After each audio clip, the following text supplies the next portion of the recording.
Hey, what's going on, y'all? Welcome back. I told y'all in the last video I was going to talk to you guys about the UltraFICO score. Since nobody complained too much, I thought, man, let me make this video before I get to North Carolina, because I think this is some information that's much needed. There's a lot of people out there giving misinformation on this UltraFICO score, and here's the truth, okay? For 99% of the people on this channel, it's not going to pertain to you, right? Because I've been harping on you guys to build credit. That UltraFICO score is for people with low to thin FICO scores. If you go to FICO and you start reading on their page, they believe 1 in 4 people have thin to no credit files. And what is a thin to no credit file? So first, what I want to talk to you guys about is how the FICO score is derived. The FICO score is derived within the last 24 months, right? So what is the history in the last 24 months? And that number is derived behind whatever is in that credit report, right? The credit report is just items. Like your credit report will have your personal information, employment, it will have tax liens, it'll have bankruptcies in there, it will have your lines of credit, like what institutions have you applied for in the last 24 months. It will have what is your payment history, on all of your active and closed accounts. Were you late? It's going to have all that information. They take all that data, put it in the computer, and the algorithm spits out a 3-digit number, right? So the credit score is not the actual credit report. The credit score is derived behind what's in the credit report. So if you have a thin file, like you don't have credit, like like for example, Dave Ramsey. Dave Ramsey doesn't have a credit score because he pays for cash for everything. Now, if you're not a multi-millionaire like Dave Ramsey, there's a really good chance if you want to get a loan, a car, you're going to have to get a loan for that car. You're not going to be able to walk into a car lot and say, hey, here's 35, 40,000. I want that car right there. Probably not the best use of your money anyway if you did have 30, 40,000. But that's for another video. The reality of the situation is the UltraFICO score is for those people with low to no credit scores or have very thin credit files. If you don't have history, how does the bank know that you're going to pay that loan back? And how I look at the FICO score, here's an easy way to look at the FICO score. You come to me, right? You come to me, I want to know what are the chances that you're going to pay me back. So if you have a 500 FICO score, there's a 50% chance you're going to default on that loan. If you have a 600 FICO score, there's a 40% chance you're going to default on that loan. If you have a 700 FICO score, there's a 30% chance you're going to default, and so on. 800, 20% chance you're going to default. Most people will take that chance with a chance of losing 20%. There's a really good chance they're going to get their money back. So they're going to give you the best terms, the best interest rate, because they want your business. We want to make money off. You're the person we want to work with. That person with the 500 score, I'm not willing to make that investment into you because you only have a 500 FICO score. Everything in your credit report, you got derogatories, you don't have no credit cards. I can't really tell if you're going to pay me my money back. So I'm just going to decline you, right? So those people that have thin, low, or no credit scores can use the UltraFICO score to say, okay, I don't have a thick, long history of credit. So what you can do is you can look at my bank account and see that I pay my bills on time. I keep a nice healthy balance in my bank account, and you can see that I have the money coming in and out of my bank account to make the payments. You're good. You're gonna get your money back. That's what the UltraFICO score is for. It's for those people. The UltraFICO score is an opt-in system. It's not you're gonna go to the bank and they're gonna deny you a loan because you have a low UltraFICO score because you overdrawn your account last month, so they're going to deny you. It's not going to be like that. If they don't look at your bank accounts normally, it's not a system that they're going to start using in 2019. It's not like it's going to be some new system that they're going to pick up and go, oh, everybody, their bank account's going to get looked at. It's nothing like that. With a little bit of reading, you can get all the information you need. But I love to read and I love to research, so I'm going to give you guys all the information, the truth behind it.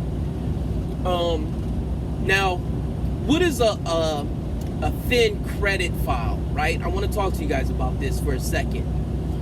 A thin credit file is anyone with the average length of history of 5 years, right? How do I know this?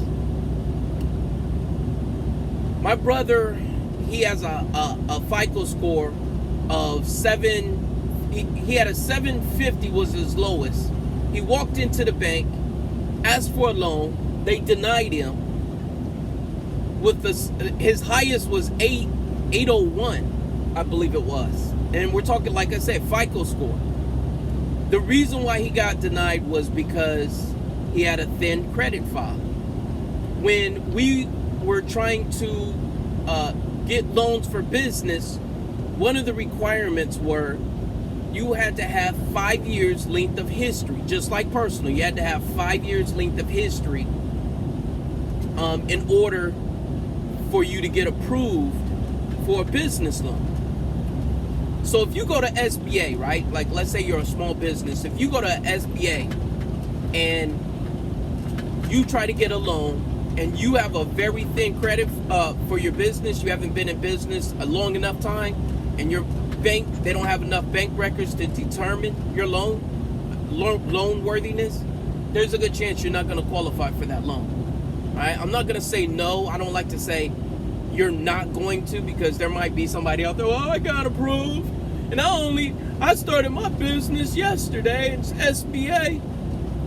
Even though it takes you longer than a day to apply for a business loan, but there's always some Yahoo out there that wants to get on the channel, make himself known. So I just like to say there's a really good chance. Anytime I say there's a really good chance, you're probably not going to, right? But there's a really good chance if you don't have a good length of history on your business file, you're not going to get approved for a loan.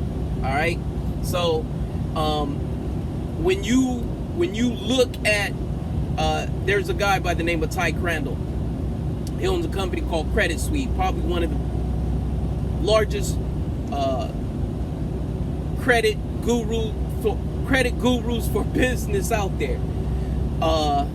His channel is really good. If you ever get a chance, if you're a business person, you want to check out, how to get loans for business, that guy got a lot of information. And one of the things that he taught me was about the bank rate for businesses, right? So there's 3 scores for businesses that lending institutions use. One is your personal. What's your personal credit score? I know there's a lot of people out there that say, oh, you can get loans without using a personal guarantee. Yes, you can. Matter of fact, I bought a truck in my business name with no personal guarantee whatsoever. It's not this truck I'm driving, but my previous truck, I bought it in my business name with no personal guarantee, right? So can you do it? Yes, absolutely you can. But if you're just starting out, they're going to look at your personal credit score. They're going to look at your Paydex scores or your Experian, Equifax scores for business. And then you have a bank rating. And a lot of business people don't know this, but the highest bank rate that you can get is a 5, right? And in order to get to a 5 in the business sector, to have a high bank rating, you have to have at least $10,000 in your bank, right? So the less money you have in your bank, the lower your bank rate is, your bank score is going to be, right? So the banks have a score on businesses that also let them know what is the risk of giving this person some money, right? And that's what it's all about, is determining the likelihood of them getting a return on their investment, right? Because they're in the business of making money. That's it. How do they make money? They give loans. So if you're defaulting on loans, they're not getting their money back, right? And they're not making no money. They're going to go out of business. So the FICO score is determined to know, or to let the lending institutions know what is the likelihood of us getting our money back with a good return, right? The UltraFICO score is for those people that have no score. They're trying to tap into that market. You know, this guy is liquid. He's got a lot of money, but he has no credit score. What do we do with him? What do we do with a person like this? Well, that person that has a low credit score can actually opt in to the UltraFICO score, as long as the lending institution has the ability to tap into that UltraFICO score. He can now go, hey, can you guys look at my UltraFICO score and see if we can do this loan this way, right? In business, you're always being told no, looking for that yes. That's what business is about. There's always somebody out there that's going to tell you no. And this is another way for personal consumers to get banks to look at them without looking at the FICO score, without making a decision just based on FICO score, right? So they wanted to tap into a market, and this is a way that they're using to tap into the market.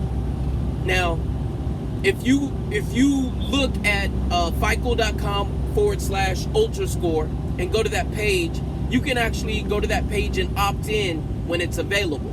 I did do it because I want to see what it's like. I want to be able to give you guys the proper information without just regurgitating what everybody else is saying. You know, I want to do the research. But I opted in. Hopefully, you know, when they get the system up and running, I'll get an email and I'll let you guys know, you know, what came of it. You know, what does it look like? But it's supposed to be like a app.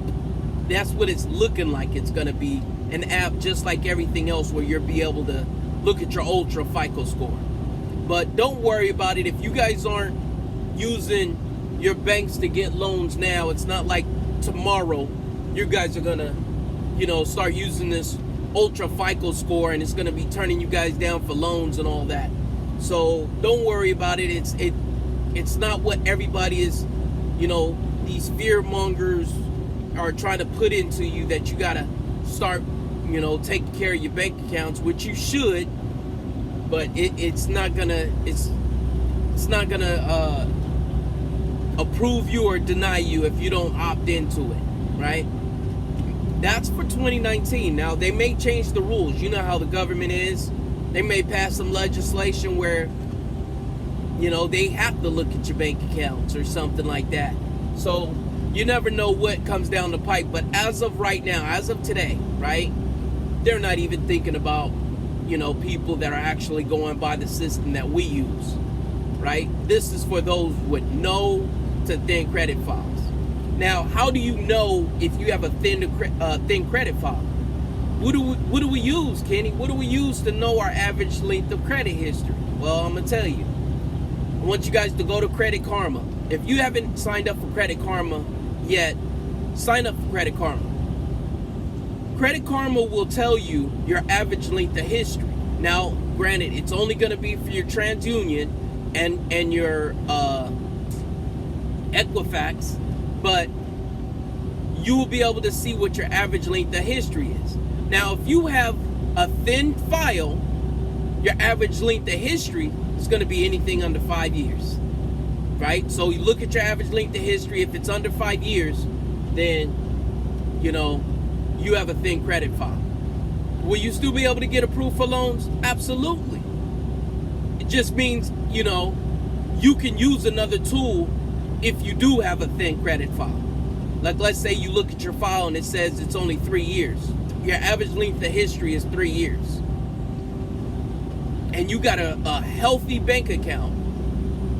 You may be able to use that UltraFICO score going down the road, right? Not today, because it's not up. It's still in the beta stage. But you will be able to use it if you want to. All right, so go to Credit Karma. I want you guys to go to Credit Karma. You guys should have Credit Karma anyway, right? You guys should have Credit Karma anyway. It's a free app to where you can go and see what your scores are. Now, I believe Credit Karma uses Vantage 3.0, right? Which is, they believe it or not, the Vantage score back in the day used to go to 950, 980 or something like that, but they changed their algorithm to where it's just like the FICO score. It's between 300 and 850, right? So between 300 and 850 for Credit Karma. The way to use it, it's not looking at the score. This is how you use Credit Karma, right? And I know I always go long on my videos, and I apologize. Credit Karma don't look at the score. Never look at the score on Credit Karma. Credit Karma is for you to determine if you're going in the right direction, right? So if you start Credit Karma and you start out and you look at your scores and it says you're at a 650 right now. Next month it says you're at a 660. Granted, it's only 10 points, but you're going in the right direction. Every month you should have some points added to your credit report, paying bills on time. Every time there's a transaction, there's something that happens to your credit score, right? Every payment history, every time something comes on your credit, whether it's a payment, right? Hey, he made his payment this month. Balance went down. Okay, so you might get a point for that. So you got to make sure that you're always looking at your credit scores. And those of you with credit cards, if you can't afford it, just see how it affects your credit score, right? When you go from 10% to 30% and see how drastic of a change your credit score is when you go from 10% to 30%, right? And that's why I always tell people to start off with secured credit cards. But that's how you use Credit Karma, all right? You look at it and you go through and it tells you all these different things. And there's a little section in there where you can go the what if section. What if I get a collection or I don't pay a bill on time, a 30-day late? And on the app, the Credit Karma app, it will tell you what happened to your FICO score. And then you could go, well, what happens if I pay all my bills off in 24 months? What happens to my FICO score? And you can see it. Those tools are really valuable for somebody that's getting in the credit game, trying to learn how their credit score is being affected on a day-to-day basis or month-to-month basis for some of us that, pay our bills monthly, right? So the reality of the situation is, those of you afraid of the UltraFICO score, don't worry about it. It's not that big of a deal. It's just something for these lending institutions to tap into a market with those people that, some of us have grandparents that, for the last 30, 40 years been living on cash. They want to tap into that market. Or parents that been, living off cash, or some of us been living off cash. I talked to a gentleman last night, and actually it was yesterday afternoon, and he's a cash dude. He believes in cash, and I always talk to cash people. I love talking with them. Oh no, man, I don't want a credit card. I don't want a credit card, and that's cool. Nothing wrong with it, but at some point, it's gonna come back to bite you, because if you don't start today, right, when you do need credit, you're not gonna have it. It's not gonna be there.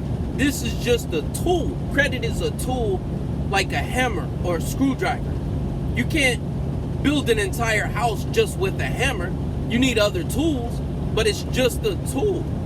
And why would you not, bring a hammer if you're building a house, right? You're gonna need that. You're gonna need a hammer at some point, right? I'm not gonna say that's the only tool you need, but you're gonna need a hammer at some point. So that's why I always talk about credit. I'm not gonna keep you guys too long, but I do want to tell you guys thank you, man. I really appreciate all the comments I've been getting, and letting me know that this information is helping you guys. On my next video, what I want to talk to you guys about is I want to go over the credit cards, my personal credit cards, what credit cards I have, and I want to go over my business credit cards. So if you guys are in the trucking game, thinking about getting a truck, or and you're wondering, man, how am I going to get business credit cards? How do I start getting on the right track so I can start moving forward? Or even if you're not in trucking, you might want to check out my next video. If you're not subscribed to this channel, and please do so, ring the notification bell so that when I make my next video, you'll be notified, because I try to bring everybody information that can be used. I'm long-winded, so sometimes I go on talk about other things. Even though we talk about UltraFICO score, you guys got a new tip about the Credit Karma. So just because you look at one title and it says one thing, doesn't mean that entire video is going to be on just that one topic. So you guys have a blessed day. I'm about 100 miles away from North Carolina. I'm going to catch you guys on the next one. And we're going to talk about some credit cards on my next video, man. My favorite credit cards. Man, I got some favorite ones out there that I think everybody should have this one particular credit card just because it's so helpful. I don't care where you're at, you should be aiming to get this one credit card. All right? So, everyone, God bless. Y'all have a good day. I'm going to catch you on the next one. Take care. Bye-bye.